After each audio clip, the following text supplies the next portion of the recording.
महाराष्ट्र के सीएम के तौर पर देवेंद्र फडणवीस के नाम पर मोहर लग चुकी है। नई सरकार का शपथ ग्रहण 5 दिसंबर को दक्षिण मुंबई के आजाद मैदान में होगा। सीएम और 2 डिप्टी सीएम शपथ लेंगे।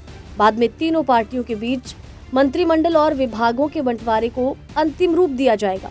शपथ ग्रहण समारोह में पीएम नरेंद्र मोदी और अन्य शीर्ष के नेताओं की मौजूदगी रहेगी।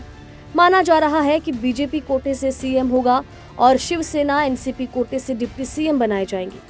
अब जानते हैं कि वर्तमान एकनाथ शिंदे कैबिनेट में किस पार्टी के कितने मंत्री शामिल थे, किस पार्टी को कौन कौन से मंत्रालय दिए गए थे, अब कौन सहयोगी दल कितने मंत्रालयों के लिए दावे करेगा।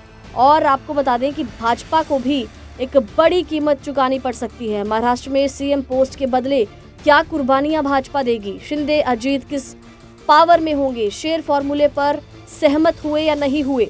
महायुति ने प्रचंड बहुमत हासिल किया है। महाराष्ट्र विधानसभा चुनाव के नतीजे 23 नवंबर को आए थे। बीजेपी के सबसे ज्यादा 132 विधायक चुने गए। शिवसेना ने 57, एनसीपी ने 41 सीटों पर जीत हासिल की है।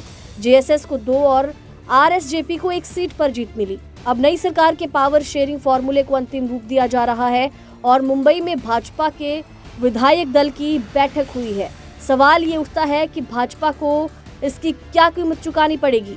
बता दें कि प्रचंड बहुमत महायुति ने हासिल किया और महाराष्ट्र में वर्तमान में शिवसेना प्रमुख एकनाथ शिंदे सीएम हैं और बीजेपी नेता देवेंद्र फडणवीस और एनसीपी प्रमुख अजित पवार डिप्टी सीएम हैं। 11 दिन से पावर शेयरिंग को लेकर खींचतान महाराष्ट्र में चल रही है। बीजेपी ने सीएम पद का दावा ठोक दिया और अजित पवार गुट ने इसका समर्थन किया। इसके बाद शिवसेना का सीएम पद दावा कमजोर हुआ। ऐसे में अब मंत्रालयों के बंटवारे पर सबसे ज्यादा जोर दिया जा रहा है।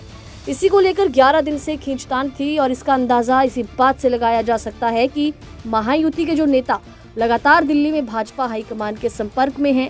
देवेंद्र फडणवीस हों, एकनाथ शिंदे हों, अजित पवार, दिल्ली में कई राउंड की बैठकें इनकी हो चुकी हैं और पिछले 24 घंटे से अजित पवार दिल्ली में ही डेरा डाले हुए हैं, जबकि मुंबई में शपथ ग्रहण समारोह गुरुवार को होना है। महायुति के जो बड़े पोर्टफोलियो है उन पर सबकी नजर है, लेकिन भाजपा इस बार समझौते के मूड में नहीं है। 2019 में भी सबसे बड़ी पार्टी होकर बीजेपी छोटे भाई की भूमिका में नजर आई थी, लेकिन इस बार बीजेपी की जीत का स्ट्राइक रेट 89% रहा है। भाजपा ने 2014 की तुलना में ज्यादा सफलता हासिल की, यानी मजबूत जनादेश भाजपा के दावे को भी मजबूत कर रहा है। जानकार कहते हैं कि विधानसभा चुनाव में प्रचंड बहुमत के मायने गहरे हैं। बीजेपी का संगठन चाहेगा कि वो 2029 में अपने दम पर चुनाव लड़े और जीते भी, लेकिन भाजपा को सीएम पद के बदले क्या बड़ी कुर्बानी देनी होगी, क्या कीमत इसकी चुकानी होगी, ये तो आने वाला वक्त ही बताएगा।